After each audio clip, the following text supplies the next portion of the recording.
নমস্কার বন্ধুরা, সোমা কিচেন বাংলায় আপনাদের সবাইকে স্বাগত। আশা করছি আপনারা সবাই খুব ভালো আছেন। আজ আমি নিয়ে চলে এসেছি ঠাকুরবাড়ি স্টাইলের অথেন্টিক স্বাদের পাবদা মাছের রসা। পাবদা মাছের তেল ঝাল সর্ষে পাবদা অনেক রেসিপি তো খেয়েছেন, একবার এই রেসিপিটি বানিয়ে দেখতে পারেন, সবার খুব ভালো লাগবে। কম সময়ে কম উপকরণে এই রেসিপিটি খুব সহজেই বানিয়ে নেওয়া যায়। রেসিপিটি জানতে হলে ভিডিওটি প্রথম থেকে শেষ পর্যন্ত দেখার অনুরোধ রইল। আমার চ্যানেলে নতুন বন্ধু হলে চ্যানেলটিকে সাবস্ক্রাইব করে পাশে থাকা বেল আইকনটি প্রেস করে রাখবেন, যাতে আমার সমস্ত রান্নার নোটিফিকেশন সবার আগে আপনাদের কাছে পৌঁছে যায়। আর ফেসবুক বন্ধুদের কাছে অনুরোধ পেজটিকে ফলো করার জন্য। চলুন দেখে নেওয়া যাক রেসিপিটি। এখানে আমি দুটো বড় সাইজের পাবদা মাছ নিয়ে নিয়েছি। পাবদা মাছগুলো খুব ভালো করে ধুয়ে নিয়েছি ঘষে ঘষে।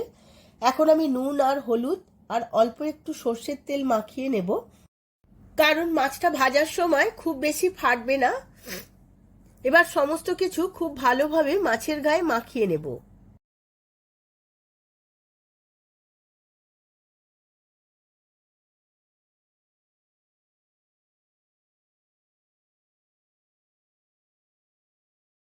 মাছগুলো ভাজার জন্য কড়া বসিয়ে নিয়েছি। এর মধ্যে বেশ কিছুটা তেল আমি দিয়ে দেব। তেলটা গরম হয়ে গেছে। এবার তেলের মধ্যে দিয়ে দেব অল্প একটু নুন আর হলুদ। যে কোনো মাছ ভাজার সময় তেলের মধ্যে যদি নুন আর হলুদ এইভাবে দিয়ে দেওয়া যায়, তাহলে মাছ ভাজার সময় তেল গায়ে পড়বে না। এবার একটা করে মাছ এই তেলের মধ্যে দিয়ে দেব। মাছগুলো ভাজার সময় গ্যাসের ফ্লেমটা মিডিয়াম টু হাইতে রাখতে হবে। পাবদা মাছ খুব নরম মাছ, বেশি নাড়াচাড়া করা যাবে না, খুব সাবধানে ওল্টাতে হবে। আমার মাছগুলো ভাজা হয়ে গেছে, এবার একটা একটা করে তুলে নেব। এবার মাছ ভাজার তেলের মধ্যে দিয়ে দেব হাফ চামচ কালো জিরে ফোড়ন। ফোড়নটা খুব ভালো করে ভেজে নিয়েছি। এবার দিয়ে দেব দুটো ছোট ছোট করে কেটে রাখা পেঁয়াজ। পেঁয়াজটা খুব ভালো করে লাল লাল করে ভেজে নেব। পেঁয়াজটা ভাজতে ভাজতে আমি একটা পেস্ট তৈরি করে নেব। একটা মিক্সিং জার নিয়ে নিয়েছি, এর মধ্যে দিয়ে দেব একটা কেটে রাখা টমেটো, কালো সর্ষে দেব 1 চামচ, পোস্ত দেব 1 চামচ, দিয়ে দেব আদা রসুন বাটা 1 চামচ। আমার বাটা ছিল বলে আমি বাটা দিলাম, আপনারা চাইলে গোটাও দিতে পারেন। আর দিয়ে দেব 4-5টা শুকনো লঙ্কা। আমি শুকনো লঙ্কার বীজগুলো বের করে নিয়েছিলাম। এবার অল্প একটু জল দিয়ে একটা মিহি পেস্ট করে নেব। পেস্টটা আমার হয়ে গেছে। এবার ওদিকে পেঁয়াজগুলো দেখে নেব। পেঁয়াজটাও লাল লাল করে ভাজা হয়ে গেছে। এবার সমস্ত পেস্টটা আমি পেঁয়াজের মধ্যে ঢেলে দেব। ঢেলে দিয়ে খুব ভালো করে পেঁয়াজের সাথে কষিয়ে নেব। মশলাটা খুব ভালো করে 5-7 মিনিট কষিয়ে নিতে হবে।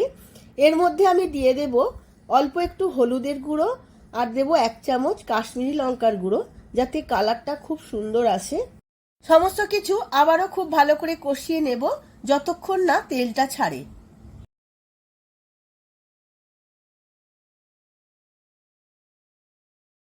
সমস্ত মশলাটা 5-7 মিনিট ভালো করে কষিয়ে নিয়েছি, তেলটাও ছেড়ে এসেছে। এবার দিয়ে দেব স্বাদ মতো নুন। নুনটাও আমি সমস্ত মশলার সাথে খুব ভালো করে মিশিয়ে নেব। এবার দিয়ে দেব পরিমাণ মতো জল। জলের পরিমাণটা আপনারা বুঝে দেবেন, যেমন ঝোল খাবেন। এবার খুব ভালো করে আরো 2-1 মিনিট ফুটিয়ে নেব। ঝোলটা খুব ভালো করে ফুটে গেছে। এবার ভাজা মাছগুলো ঝোলের মধ্যে দিয়ে দেব আর খুন্তিতে করে ঝোলটা মাছের গায়ে দিতে থাকবো। বেশি ফোটাবো না, খুব নরম মাছ ভেঙে যেতে পারে।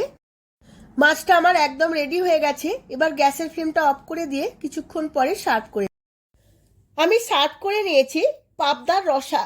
এই রকম একটি মাছের রেসিপি থাকলে ভাত খাওয়ার আগ্রহটা অনেকটাই বেড়ে যায়। আপনারাও এই একইভাবে বাড়িতে একবার বানিয়ে ফেলুন, আর কেমন হয়েছে আমার কমেন্ট বক্সে জানাতে কিন্তু ভুলবেন না। ভিডিওটা যদি ভালো লেগে থাকে ভিডিওটিতে প্রচুর প্রচুর লাইক ও শেয়ার করবেন। আজ তাহলে আসি, আবার দেখা হবে পরবর্তী ভিডিওতে নতুন আরও একটি রেসিপি নিয়ে। ধন্যবাদ।